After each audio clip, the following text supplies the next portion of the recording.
Some things will change. We have tape of us playing other people and playing against different styles. So that gives us, like you say, intel, but just and live action. Live action, live competition against other people is going to allow us to tweak some things, to get better at certain things, and then to reinforce, keep doing what we're doing, and get better at the things that are important to us. But like anything, each opponent, you reevaluate after every game, and then try to get better for the next game, or from subbing patterns to things that we run to certain matchups that we want to attack, and on the other end that we want to make sure we keep. I mean, 3 games in 3 days, we got a lot of time and a lot of tape to help our team get better. And yesterday we had a good film session because we had a lot of tape, and it was great to see some young guys make some right plays on both ends of the court. We didn't have that before. We just had that in sort of black versus gold in practice. Now we have it against other teams. So we'll use that, and we'll continue to make some adjustments to get better. So as soon as we got into the hotel, we put our stuff in a room, our bags. We went right to a huge like convention room with 2 laboratory trucks there, and a bunch of people in their gowns and all that and their masks, and we got tested. Then we got back. Then we had to go to our rooms, and we had to wait about 90 minutes to get the test back. And so you're sitting there. We're here. We want to play. Oh, hold on for a second. And sitting in your room by yourself, going, I don't know what's going to happen. That it. That we did that 3 times, Chris. Yep, we did that 3 times, and then one time somebody in our party had to go back and retest because it was just an inconclusive test. So there was another hour. That's the part that stinks and out of your control. And the players are texting, other coaches are texting each other, going, "Coach, you hear anything yet?" Nope, nope. So once we knew we were getting to a game, that's where the excitement, you crept in, and guys were ready to compete. But there was, after 3 tests, you're just sitting there waiting. You don't know. It's out of your control. So that was probably the anticipation for me, the waiting for the results. And we'll have to do that 3 times every week and 4 games. And we go this week, up to Penn State, and we're going to have to test when we get off the plane there. And it's going to be the same thing all year long. And I just want these guys to play. They deserve to play. They've done it the right way, but it is what it is. Not just in the players, but in everybody, including the coaches. Me as the head coach, just the joy of that. No, we're going to play basketball. We're going to put on uniforms and compete. You got to think of an 18 to 22-year-old. One of their goals is to be a Division I basketball player, and then they have the opportunity to do it, and then they get the opportunity, and they get so excited to put on a uniform. But they also know that could be taking care of them out of their control here with a pandemic. Nobody's experienced that for 100 years, right?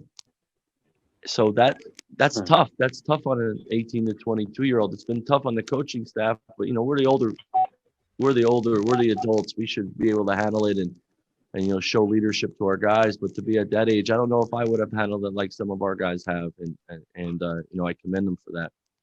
Number one question was how are we going to play together against new competition, not black versus gold, because no exhibition, no scrimmage, so how are we going to play together, especially if there was some adversity? And I thought for most of the 3 days, we handled that pretty well for a young team. There's some things we definitely got to get better at, but that was one question. We raised the bar, as I told our guys. We raised our standard over those 3 days of handling adversity and the way we can play in close games as well. The second one was, can we defend? Can we press and defend at a high level? Early in the year, not bad. It definitely can get better. We watched some tape to get better at it, but with a young team and trying to press and then sit down and guard, there was some good moments there. Offensively, the biggest thing with a young team and guys playing new roles is not forcing it. I thought at times we forced it. I thought we took some tough shots. Maybe we had some turnovers that we wish we had back. But overall, against 3 quality opponents, we got some good opportunities, and I thought we shared the ball, and for the most part, we were trying to play the right way. We'll continue to get better with more experience. So, defensively and then offensively. And then, I think overall, we got to rebound better. I think everybody, that's quite obvious. We got to rebound better. We got to play really good defense and then limit them to one and done way. And I think that's huge that way. And we have enough bodies, we have enough length and size, and guys that can go get the basketball to do that at a higher level. And we're going to really emphasize that moving forward. We recruited them to say, can we get a freshman point guard that can come in and play right away for us and play quality minutes right away for us. And, as a guy we targeted when we got here, we knew about him for a while. But as he continued to get better and better in high school, we know this is an impact player. But also, he's a set you up, pass first point guard. Is more of a little bit of a throwback. He can still get a shot, make a play. But he's a quarterback out there. He makes his teammates better, and he takes pride in that. So, we saw that from day one. The one thing, I just think he's very level-headed out there. He pulls guys in the huddles. He talks to the coaches.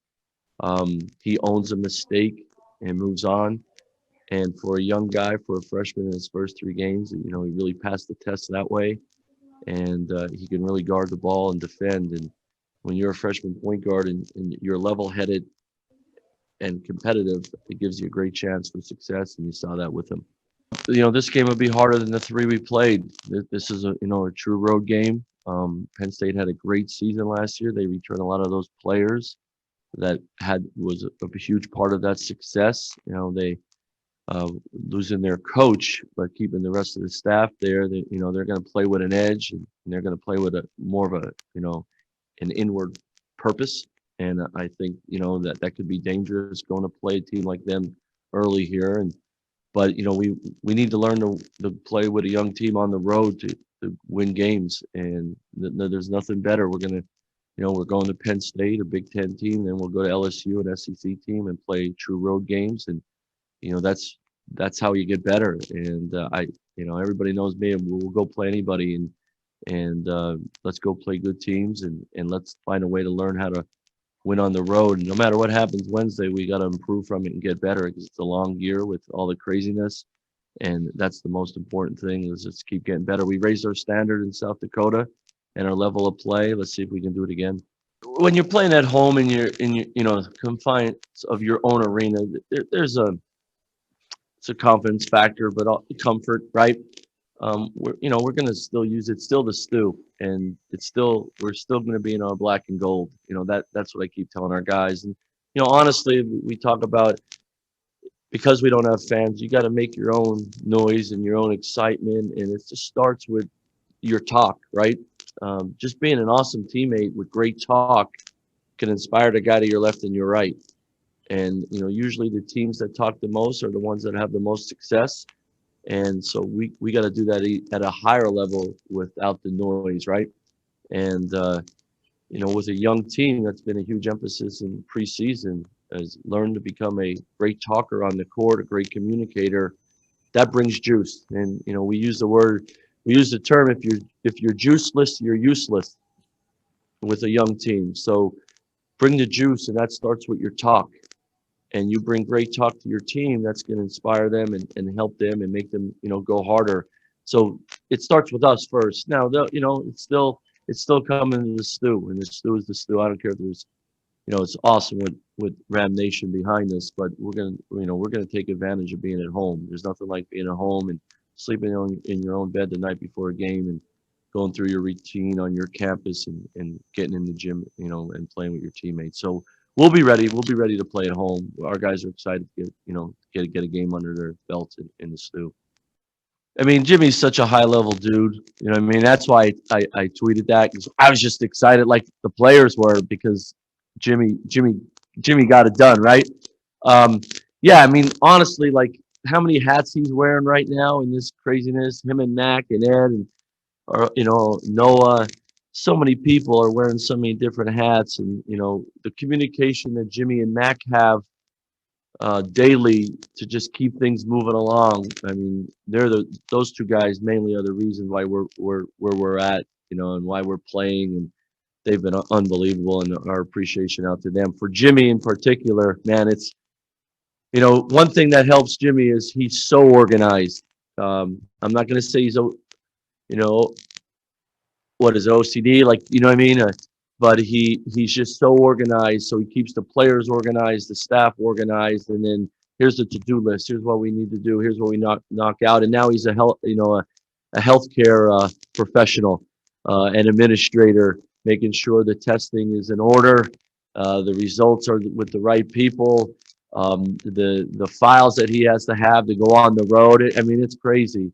But because he's just a high level dude and he's so well organized. If you weren't an organized Dobo right now, you'd be putting your team in trouble. So we're fortunate there, without a doubt. He's the other thing you got to understand, Jimmy's been a coach for a long time too, so he gets it. He's been around it. Of course, his father was an unbelievable coach at St. Joe's and assistant at Michigan. He's been around his whole life, so nothing gets Jimmy too high or too low, and that really helps nowadays. He and Mac have been unbelievable for us, keeping us moving along. What I do like about it gives guys some valuable experience. So when they are called upon, they're not they're they can't feel like, oh man, I don't know what to do. I haven't been out here. So I thought it really helped us the second and third day.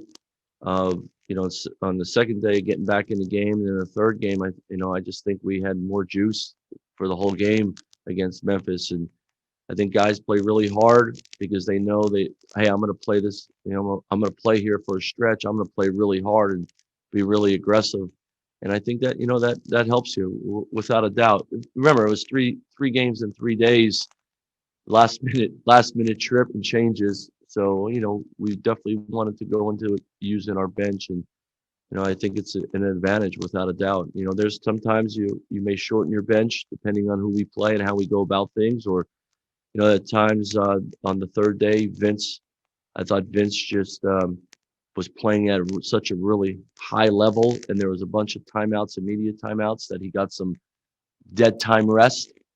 Um, so Mikel didn't maybe play as much to back Vince up that third day as maybe he will in the future.